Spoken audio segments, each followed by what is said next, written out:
Okay, so in this video, if you want to see Democrats eat their words, look no further to what happened yesterday during the military parade that celebrated the U.S. Army's 250th birthday. I'm going to show you exactly what went on.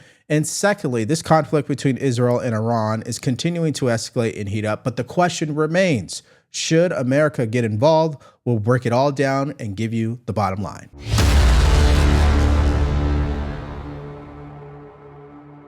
One thing I will say, I want to go back to you, Ali, that again, when we talk about this sort of tension in the country, and sometimes, you know, you and I have both been at Trump rallies, those can be, you know, very tense, a kind of, I would say, like kind of a dark, malevolent energy sometimes in them. Not always, but it doesn't seem like that's the energy on the mall today, which I think is a good sign, right? Correct. That you're really correct about that, Chris, and it's something we were watching for. Yeah. I'm just sort of surprised by the number of people who were at the front of the parade, watching, cheering, and then would come and ask to take a selfie. Yeah, right. This is a very different mood here. Yeah.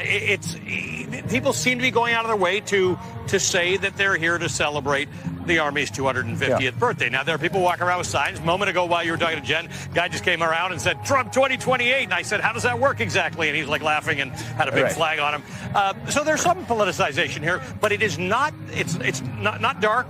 It's not tense. It's not amped up. It's different. It's different from covering a Trump rally. All right, what you just heard there was from MSDNC and how they had to admit out loud that this military parade from yesterday that celebrated the U.S. Army's 250th birthday was a success. And what does that mean, ladies and gentlemen? It means that what you're seeing on social media from the left is false.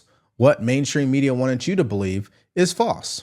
That this was not about President Trump. In fact, he was an afterthought if you actually watched the parade yesterday. This was about celebrating the men and women who paid the ultimate sacrifice while serving in the U.S. Army over the past 250 years.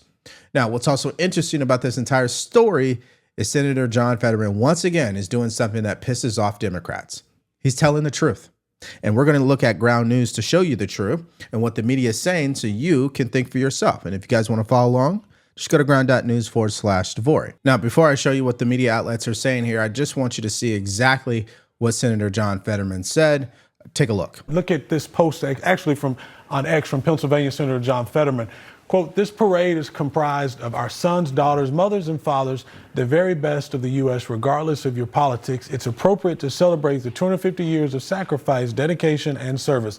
Deneen, why can't every American get behind that same sentiment as John Fetterman? By the way, who has impressed me a lot more than I ever thought he would coming into the U.S. Senate. Good for him for making those comments. And these aren't the only comments that he has made coming against his own party. No. But look, this is... it's a shame we have to praise a Democrat for being patriotic, but go ahead. I'm sorry. It is. It's so twisted, right? But it's a good thing to do. And I'm glad he came out and did that. But the left, of course, they despise him. They don't like him for doing that because he has stuck his head out of the hole and it's going to be a whack-a-mole moment for him. So what Senator John Fetterman said was the right thing to say, and it's something we should be expecting from all political leaders, regardless of their political affiliation. Now, let's go back to ground news to show you exactly what's wrong with mainstream media. If you guys want to follow along, ground.news/Devori. This is what we would call a blind spot, where only one side of the political spectrum is reporting on this story. Take a look at this. According to Ground News, 58% of media outlets that lean right are talking about Senator John Fetterman and his comments. The left, they don't want to touch this because, again, they have a serious case of Trump derangement syndrome. I mean, they hate the guy that much, which is why I encourage you to use Ground News because it helps you come up with your own conclusions. Make up your own mind. Don't take my word for it. Definitely don't listen to mainstream media. Use Ground News to help you do your own research. So if you want to use this tool for yourself, all you have to do is go to ground.news/Devori, or you could download the mobile app. Just use promo code Devori, and it's going to give you access to everything that I showed you in this video, including 40% off the Vantage plan. It was designed essentially as one big recruiting video and package, and they couldn't spend this kind of money to get this kind of attention. Remember, they spend about $2 billion a year trying to get this. Whatever this price tag is going to be, it's, to your point, Lawrence, going to be worth it. 250 years, the U.S. Army has fought, bled, and died for America, and this is what this day was about. Everybody talks about, and the critics said this was about President Trump's birthday. Only mentioned a few times. I think some of the soldiers sang happy birthday. But this was about the U.S. Army's birthday. And you come away from this night, I think, with a look at the history of the U.S. Army, a patriotic look at the country. Yeah, so the way that Brett Baer describes the military parade is spot on. I think it's a huge win for the U.S. Army and their ability to recruit more people. We already know they've been breaking records recently as soon as Trump came into office. But ask people on the left, and it's just a whole nother thing. They claim that President Trump was embarrassed, rejected by the American people because of the No Kings protests that took place yesterday. Now, I put this up on X, and I think you might agree with me. Imagine struggling to acknowledge the sacrifices that veterans who served in the U.S. Army since 1775 because you are so emotionally caught up in who the president is. An emotional, mature person could exercise discernment. And that's my biggest critique of people who are Democrats and hate President Trump. They have no ability to separate what's true or false. They can't give the guy credit even if he saved a baby out of a burning building. Their derangement is that severe. And of course, I have an example of that. Here are protesters right outside the military parade heckling people who were leaving the event.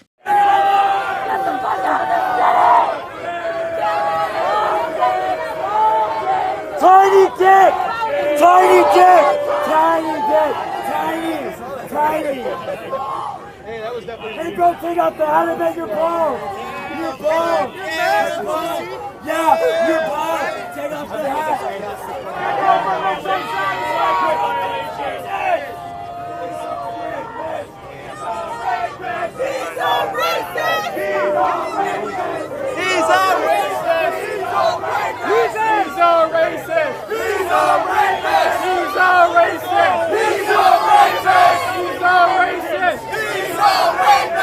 Yeah, these people are delusional. Now, before we continue, if you guys have been getting value from our channel, please like, share, and subscribe. If you want to support us further, go to the links in the description below. You can buy us a cup of coffee or shop our merch store where we just dropped brand new t-shirt. I support ICE, including the matching coffee mug. And don't forget, you can follow us on Spotify and Apple Podcasts. Again, they have the right to peacefully protest. I'm not disputing that whatsoever. I just think it's so interesting how when people disagree because of President Trump, all maturity goes out the window. I mean, why are you heckling people who were there to celebrate the U.S. Army's 250th birthday? I'm not understanding that. But I have a couple more clips to just show you how bad it is on the left for these people. Now, this next clip shows an older man. I don't know how old he is. He has to be at least 70 years old. I guess dealing with his anxiety and TDS by beating up a Donald Trump doll. Take a look at this. We were just talking about this morning. No! No! No! Don't! Fat boy! Fat! No! Good. You feel better? I feel great. All right, if you thought that was disturbing, wait till you see this next clip. And I just want to say this before I show it to you. I think one of the most disturbing things for me is senior citizens who are caught up in this rhetoric. They have seen so much in our country, more than I've seen, of course. I'm just a young guy here. But I guess I have this expectation of older people to not fall for the trap of propaganda. That the media is just straight up lies to you, and you know it is. But I think the principles are the same no matter your age. If you get emotionally caught up in something and you're not thinking for yourself, your reactions are going to be unstable. And this next clip proves that. Take a look. I'm just so scared. I'm 74 years old. I worry about everything, and I just am so scared and upset, and I don't understand why people did and voted for this person. Okay, so in case you did not understand exactly what she was saying, let me just kind of give you the bottom line here. She was saying that she's scared about everything happening in this country, and she does not understand for the life of her why people voted for President Trump. Now, my initial reaction to her crying and saying what she said is something very simple, and I believe it's the bottom line to it all. is that ultimately this country and this world and me and you, we're all subjected to God's plan.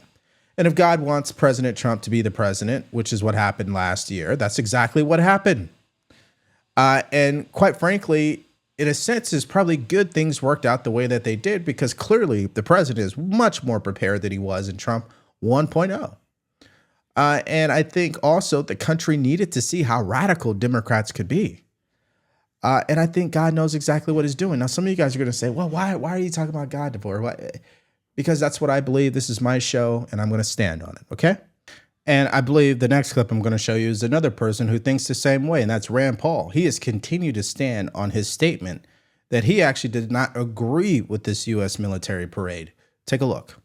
You know, I'm all for the president appearing and doing enlistment ceremonies at military bases. I've been with the president at Dover to receive home our dead soldiers, and so those who have been killed in action, and to mourn their loss.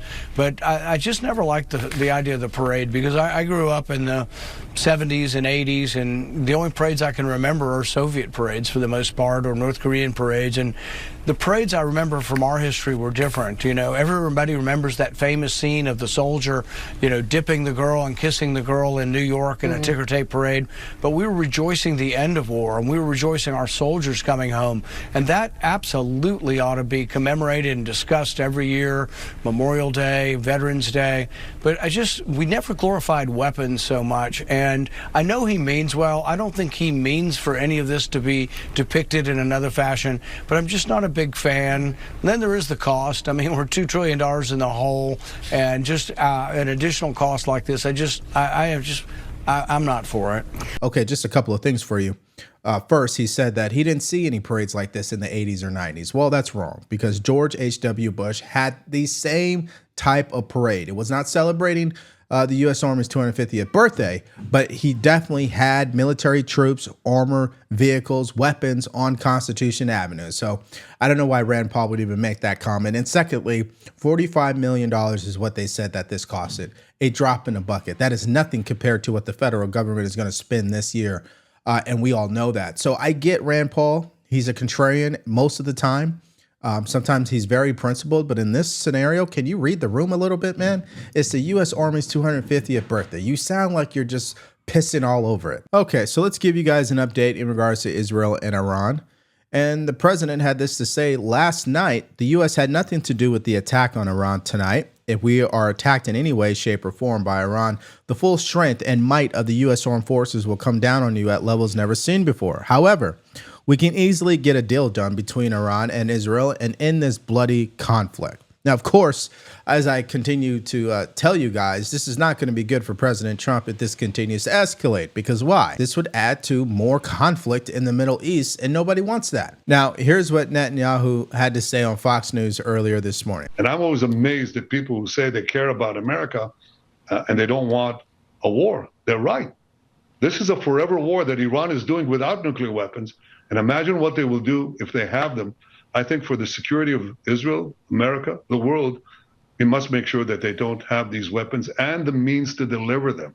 And they're working on both. Okay, so that statement that you just heard there sums up exactly the way that the Trump administration and Israel sees it. Well, it sums up what they're telling us, okay? So they're telling us that Iran is close to a nuclear weapon and peace through strength cannot be achieved if they are allowed to have a nuclear weapon. My only question is how long has Iran been close to having a nuclear weapon? It's almost 40 years, ladies and gentlemen. Now, I don't know what to make of that.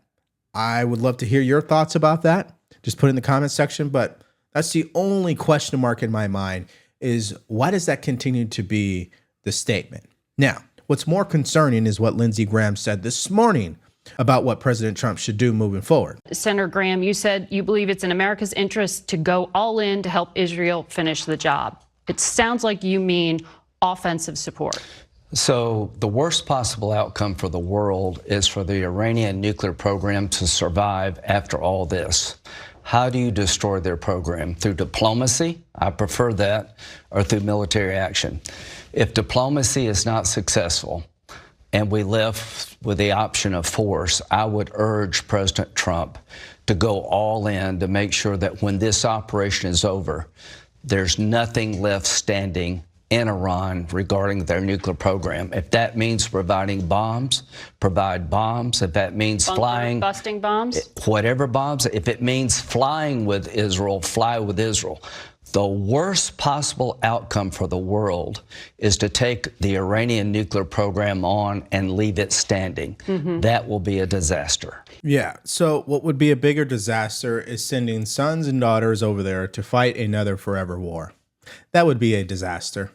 And that's the cold, hard reality for people like Lindsey Graham and what they need to understand about how the American people see all this. Why are we seeking to preemptively use military force? I don't understand that exactly. Let Israel do what they want to do. If they want to take Iran out, take them out. Fine. That's between them. What does that got to do with us exactly? Now, some of these political people out there would say, Devore, you're ignorant for even saying that. What do you mean? This has to do with the entire world. Well, you guys are continuing to say things that have yet to be proven to be true. Iran does not have a nuclear weapon. And if they do, why don't you just show it to us? And if they're close to one, can you show that to us as well? Prove to us why it makes sense to send sons and daughters over there to fight alongside Israel against Iran. If somebody can come out and make a compelling case for that, I'm all ears. Now, listen to what Rand Paul had to say in reaction. How do you respond to Senator Graham's call to go all in and help Israel finish the job, Senator? Well, his initial response was game on, and I don't consider war to be a game. The hundreds of thousands of people that potentially will now die on both sides. You know, for a couple thousand years, we've had this discussion over what is just war. Not only our civilization, but other civilizations have had this discussion. And one of the things that many people came to a conclusion was that preemptive or preventative war wasn't just. And so there is that. But there is also the idea that what happens to Iran, you imagine what happens in Iran now. Do they coalesce around their government, even though their government is unpopular? Does nationalism thrive? And you would think that they would probably be less likely to want to negotiate at this time, particularly when they may feel that negotiations were a ruse to put them at ease until the bombing happened. So I think it's going to be very hard to come out of this and have a negotiated settlement. I see more war and more carnage, and it's not the U.S.'s job to be involved in this war. Iraq was a mess. Afghanistan was a mess. And one of the things I like about President Trump is he has shown restraint. And so I think his instincts are to not be involved in this war, but there will be a lot of pressure from Lindsey Graham and others to get involved in this war. And I hope that his instincts will prevail. All right. What Rand Paul said made total sense to me. And he used the perfect word here, restraint. And I hope President Trump continues to exercise that. Because I do not believe at this moment, until more evidence is presented, that it is worth sending sons and daughters to preemptively use force against Iran. I just don't see why that makes sense. And I definitely don't see, even if they can come up with a good reason on why we should do that, in the end, will it really serve America's best interests? Because last time I checked, you know what happens when America goes into Middle Eastern countries? We end up creating a new resistance that future generations will have to fight against. That's exactly what happened with Iraq and Afghanistan. Senator Blumenthal, what's your view? How involved should the U.S. get? Let's begin with the basic proposition that ought to motivate American policy as well as the world's. A nuclear-armed Iran is an unacceptable threat to the world, not just to Israel, but to the United States as well. And I support Israel's right to defend itself against this existential menace. I'm very concerned right now about United States personnel in the region, our servicemen and women, but also the civilians that are there. I'm getting phone calls from families in Connecticut who are deeply worried about their children who were there, about the hostage families. I support the president's effort to prioritize diplomacy. Okay, so you just heard from Senator Blumenthal, Democrat, supporting President Trump in the way he's handling this conflict. Now, the reason why he is saying this is because it's all about Israel. We have to understand that Israel's support and influence within Congress is a mile deep, ladies and gentlemen. So no shocker there. However, the cold hard truth about what's taking place in the Middle East is a careful reminder that American presidents really cannot control what these countries are going to decide to do. They've been fighting for generations on end. So yeah, he may be able to get them to come to an agreement ultimately, but that agreement will sooner or later be broken once again. He may be able to get Ukraine and Russia to stop right now, but they'll be back at it again. because these countries, they can't help themselves. It's almost in their DNA to a certain extent. So I am very supportive of the president finding a way to make sure that this doesn't escalate. But I'm also not naive to know that the Middle East is not going to be controlled. They're going to do what they've been doing for generations on end. And this takes us to our next story, which has the same principles involved, where these Democrat mayors are sticking to the same talking points. They do not want ICE in their cities deporting people. And so they're speaking out this morning. Let's hear from Mayor Karen Bass first. Take a listen. If the raids hadn't happened, then that protest would have been a No Kings protest. We know that that was planned months in advance. But the disruption and the fear that has been caused by the raids has really had a devastating effect and has been a body blow to our economy. I don't think the president understands that we have entire sectors of our economy that cannot function without immigrant labor. And that brings up the point we talked about yesterday. We already know President Trump is receiving a lot of backlash from conservatives and other Trump supporters in regards to his decision to pause ICE raids when it comes to these illegal or undocumented migrants that work at farms, hotels, and restaurants. And so it begs the question, ladies and gentlemen, why are we allowing illegal aliens to work in these positions to begin with? That is not a good thing. I mean, we already know, again, like I said yesterday, some of these people get paid under the table and not at the appropriate wage. So again, if she wants to blame ICE for doing their job, she should be going to Congress and getting them to change the law. Now, she wasn't the only one. This is Mayor Brandon Johnson from Chicago. Yeah, let me just first acknowledge the level of anxiety and fear and trepidation that this administration has caused. You've never seen a society improve or expand under this type of fear. And we're going to continue to resist, and we're going to do it in many different ways, whether it's taken to the streets or to the courts or policy. One of the things that I am very proud of is that we are a welcoming city, which means our local law enforcement do not dub or behave as federal ICE agents. And so our local law enforcement, as we continue to rebuild and expand trust amongst all of our residents, it's important that we hold that line. Yeah, and what's interesting about holding the line is what about the people who are already committing crimes in your neighborhood? Even illegal aliens at that. People who show up to these protests and burn down businesses. It's just fascinating. They barely have anything to say about these individuals. And most of everything they say is their resistance towards ICE. And I'm going to say it and keep saying it over and over and over again. ICE is doing exactly what Congress has allowed them to do. It's the law, ladies and gentlemen. And if they don't like it, where they should be protesting, they should go down to the Capitol where people who serve in Congress work, and they should be protesting there. I mean, it's just fascinating that this is not what's being said. Now, of course, Adam Schiff, he had his take about what happened in Los Angeles, and it's as delusional as you would expect. Take a listen. These demonstrations were taking place in a multi-block area in a city that is 500 square miles. Our police and our sheriff's office and our highway patrol are more than capable of dealing with this. And if they won't, and they weren't, then the mayor and the governor would request the help of our guard. That was not done. It was not necessary. And I think this is just Donald Trump doing what he wanted to do in the first administration, which was essentially use the military for domestic law enforcement to make himself look tough. In the first administration, there were at least a few people in the cabinet of some independents who could say, no, Mr. President, that's a lawless idea. That's a stupid idea. But there's no one in this current administration to tell the president that's a stupid idea.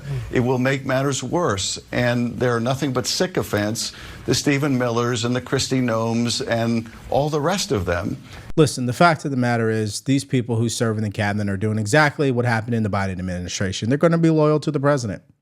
So, of course, they're not necessarily going to disagree with him. That is a reality on both sides. So to act like it's only happening with President Trump is being disingenuous, of course. Number two, we know Adam Schiff is a liar. There's no question about that. He's morally bankrupt. I would never trust him with anything, for the record.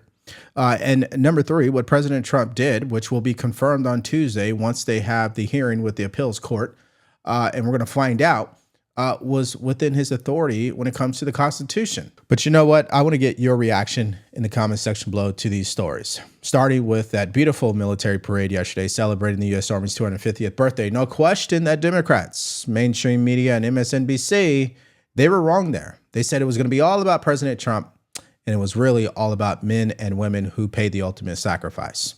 Let me know if you agree with that. And secondly, this whole Israel and Iran situation, we know it's going to continue to escalate. I gave you guys a cold, hard truth. At the end of the day, America is not going to control the Middle East. As much as we may believe we can, we may, if we get lucky, delay a couple of things, put things on pause. But ultimately, these countries will be back at each other's throats. Let me know if you see it the same way. Just give me all your thoughts about what we discussed in this video in the comments section below. Okay, so in our next video, unfortunately, there was a tragedy that took place in Minnesota where you had one state lawmaker and her husband murdered and another put into the hospital. This was a political attack, ladies and gentlemen. If you missed out on that story, definitely click on that video, including what happened with the No Kings protests. All you have to do is click on it because it's coming up right now.